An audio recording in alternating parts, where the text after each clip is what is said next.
Chicken কষা লাগছে হচ্ছে চিকেন, আলু, পেঁয়াজ, রসুন। চিকেন কষা বানানোর জন্য আলুগুলো ভেজে নেব।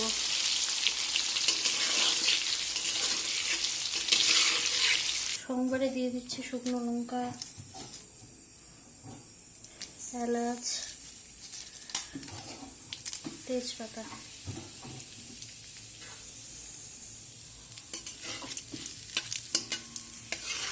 দিয়ে দিলাম পেঁয়াজ।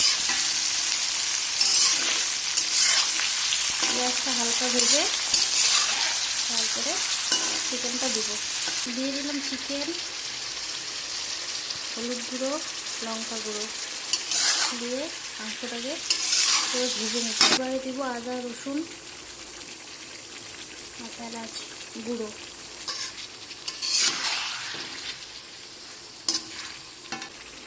এবারে দিয়ে দিলাম গরম মশলা।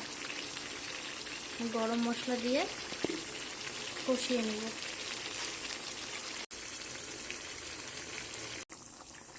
ঝোলে জল দিয়ে দিলাম। রেডি হয়ে গেল আমার চিকেন কষা।